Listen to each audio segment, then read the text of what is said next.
आप मुझे थोड़ा आपसे ये समझना चाहता हूँ कि आपने जो है उनको संघ के प्रचारक के तौर पर भी करीब से देखा। एक पत्रकार के नाते जब वो गुजरात के मुख्यमंत्री थे, उस समय को भी आपने उसकी समीक्षा की, विवेचना की। गुजरात के मुख्यमंत्री के तौर पर चाहे डॉक्टर बाबा साहब अम्बेडकर की लीगेसी हो, उसको प्रिजर्व करना हो, क्योंकि बाबा साहब और मोदी जी का एक संयोग ये भी है कि जिन सयाजीराव गायकवाड़ तृतीय ने बाबा साहब अम्बेडकर को उनकी पढ़ाई में मदद की थी, उन्हीं गायकवाड़ी राज का जो एक हिस्सा वर्णनगर होता था, मोदी जी का जन्मस्थल जो है रियासत में आता उन्हीं के रियासत में आता था, तो एक कमन कनेक्ट भी है। तो बतौर मुख्यमंत्री जब गुजरात थे मोदी जी, उस वक्त बाबा साहब की लीगेसी को प्रिजर्व और प्रोटेक्ट करना, और साथ में जो व्यापक समरसता का जो आंदोलन है या जो दलित समाज है उसको आगे बढ़ाने में योजनाओं के माध्यम से उन्होंने क्या स्पेसिफिक रोल प्ले किए जो कि आप उसको सीधे सीधे रिकॉल कर पाते हैं? मैंने पहले ही कहा कि मोदी साहब जो है वो जन्मजात एक इस जो ये जो दलित समाज है उनके प्रति उनका एक आत्मीय भाव है, संवेदनशीलता है। उसी तरह बाबा साहब आम्बेडकर को लेकर भी उनका एक अनन्य भक्ति भाव है।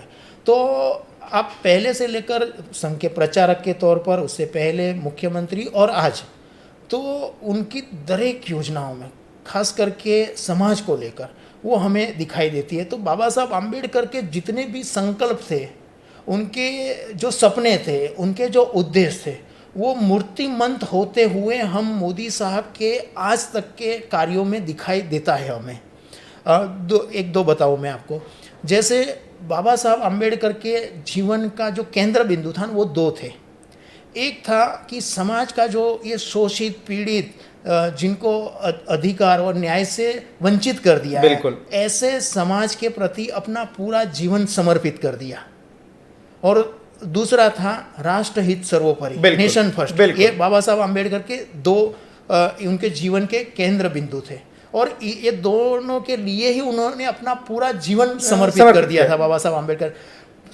बिल्कुल मोदी साहब में भी ये दो हमें उनके अंतर्मन में दिखाई देते हैं कि समाज के जो शोषित वर्ग है, जो पीड़ित वर्ग है, उनके प्रति उनका जो भक्ति भाव है, उनके लिए वो कल्याणकारी भाव है, वो उनकी हर योजना में दिखाई देता है। और राष्ट्रहित सर्वोपरि, वो तो उनका जीवन का मंत्र ही है, वो दिखाई देता है। तो जब वो गुजरात के मुख्यमंत्री बने तो ऐसी अनेक योजनाएं हैं जो अभी हमने आयुष्मान योजना देखते हैं, वही योजना थी। दूसरा, बाबा साहब आम्बेडकर का एक और विज़न था जी। जैसे ये पीड़ित वर्ग के लिए विज़न था, उसी तरह देश उत्थान के लिए, देश आधुनिकता के दौर में आगे बढ़े, वो उनका विज़न था बाबा साहब का। मोदी साहब की जो कल्याणकारी योजना है, उज्ज्वला योजना है, आयुष्मान योजना है, सब वो लोगों को पता है। मगर एक और बात है, वो बहुत कम लोग उनकी चर्चा करते हैं, खास करके गुजरात को लेकर।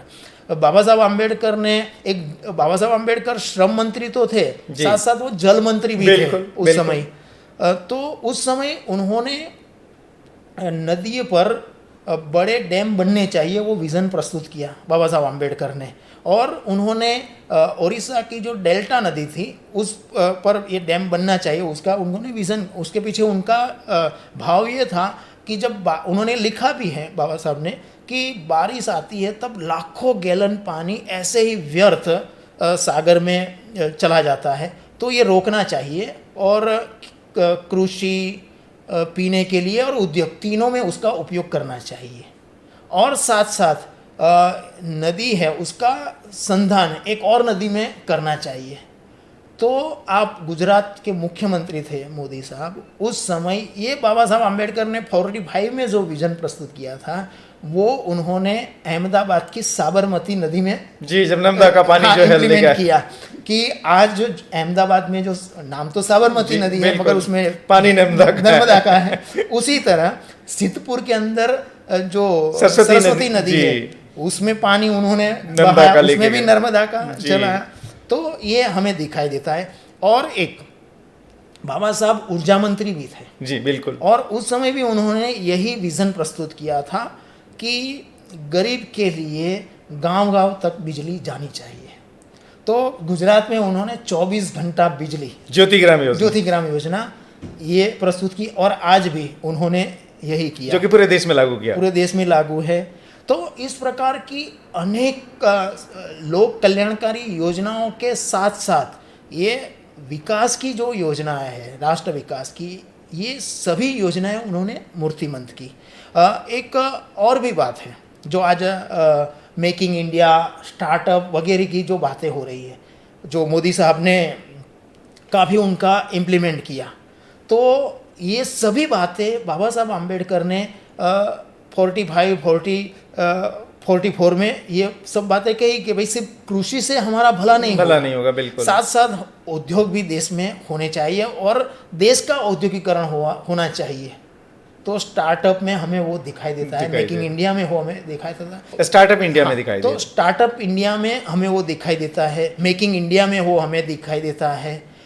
एक और बात जो सबसे महत्वपूर्ण और जो मोदी साहब के हृदय स्थली में वो बैठी हुई है, वो है बेटी बचाओ बेटी पढ़ाओ योजना। बिल्कुल। बहुत कम लोग जानते हैं कि बाबा साहब आम्बेडकर जब कोलंबिया यूनिवर्सिटी पढ़ने के लिए गए, उस समय उन्होंने अपने पिताजी के जो मित्र थे उनको एक लेटर लिखा है। वो लेटर है, उसमें उन्होंने लिखा है कि आप अपनी बेटी को पढ़ाइए और उसे आगे बढ़ाइए। ओहो, जब गर्ल्स एजुकेशन को लेकर कोई अवेयरनेस नहीं थी सोसाइटी नहीं थी उस समय उन्होंने, तो वो भी हमें मोदी साहब के कार्यों में दिखाई देता है।